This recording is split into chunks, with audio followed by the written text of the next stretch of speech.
Hey everyone, Scyther Green here from Server 73. Today we're talking about Prime League, or IBL.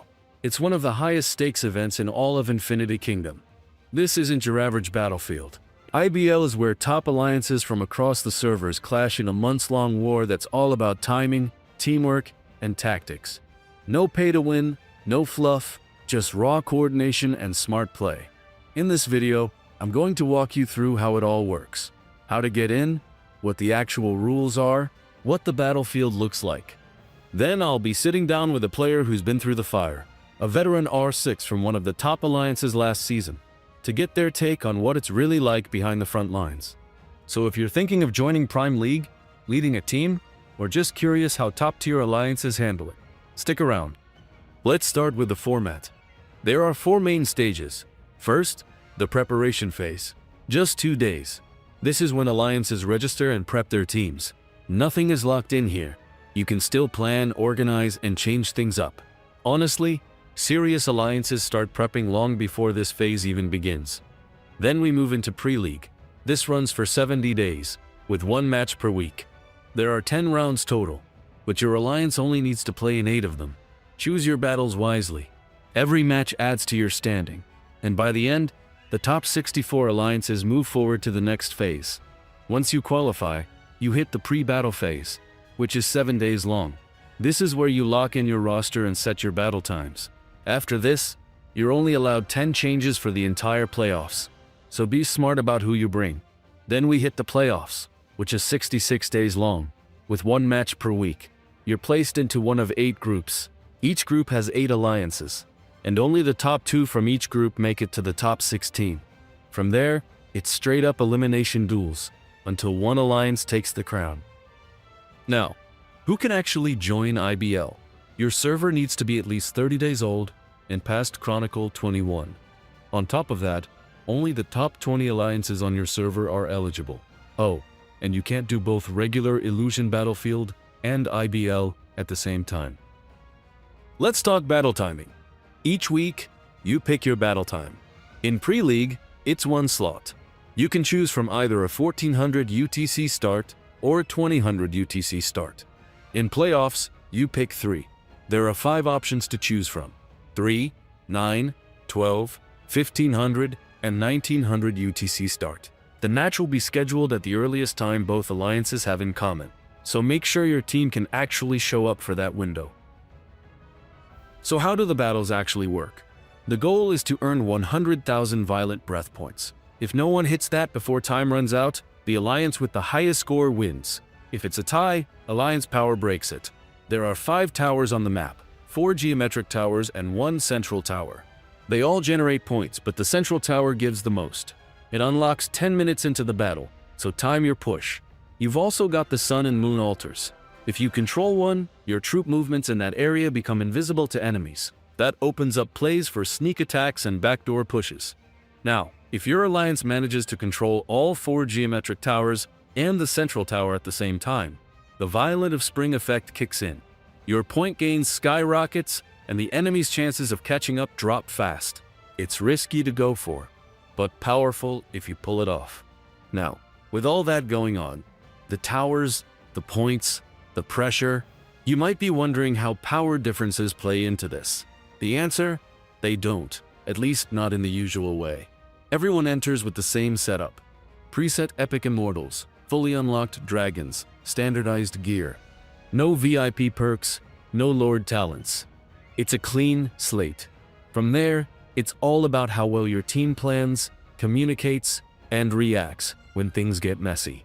So with everyone running the same builds, what can you actually control? That's where troop setup and talents come in. Each player starts with 900,000 troops, and you decide how to split them across your marches. Then you choose talents. There's 3 to choose from: attack, defense, or support. Once the battle begins, that setup is locked. There are no changes mid-fight. What you bring in is what you've got to work with.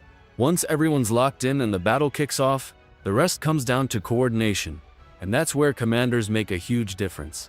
Each alliance can assign up to 3. They can mark targets, send strategy messages, and keep the team on track. In a fight this fast-paced, Clear communication is what separates clean rotations from total chaos. Outside of your main lineup, there's a bit of flexibility. Subs can join 5 minutes after the match starts if there's space. Spectators can jump in to watch, but there's a 5-minute delay on what they see, so they won't be watching the battle in real time. Once the match is underway, your core team should already be in position and locked in. So now you've got the rules. But what's it like when everything's on the line? To find out, I spoke with someone who's lived it. A veteran R6 from one of last season's top alliances, finishing second overall. Here's what they had to say. Let's start with the basics. What's your alliance name, and how long have you been doing Prime League? My alliance name is BUNS, Snuggle Bunnies, from Server 73.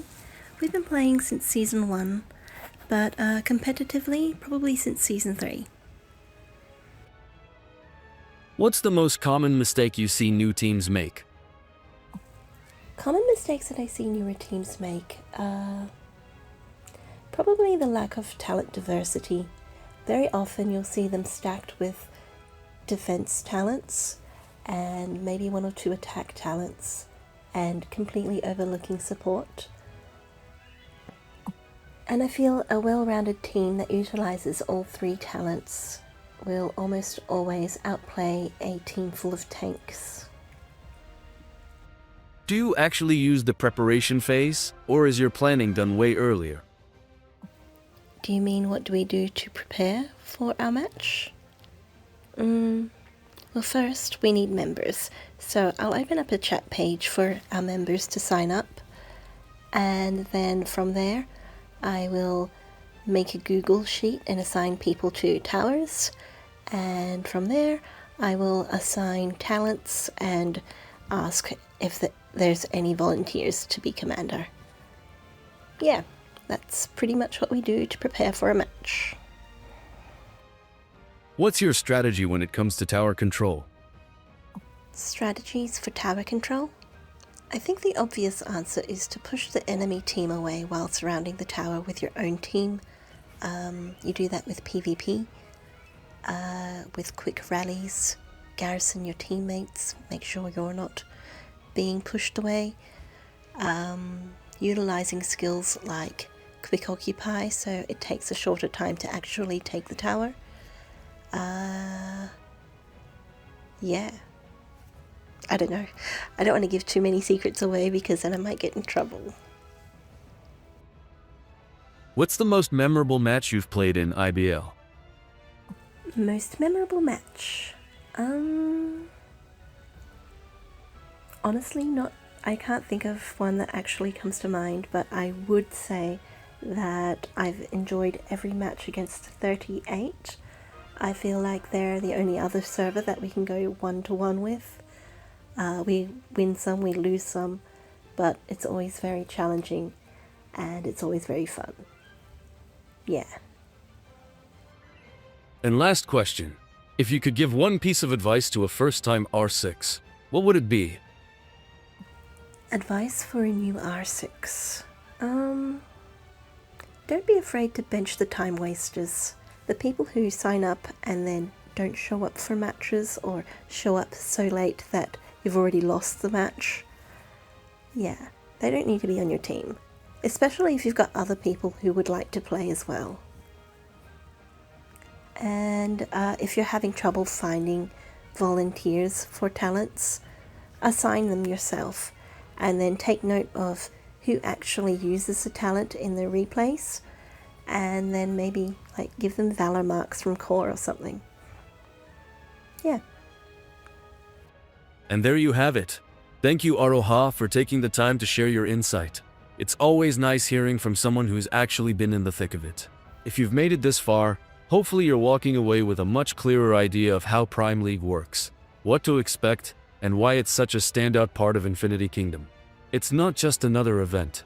It's where alliances prove what they're really made of. If you found this helpful, feel free to share it with your alliance or anyone prepping for their first IBL run. And if you've got stories, tips, or close calls from your own matches, drop them in the comments. I'd love to hear how others approach it.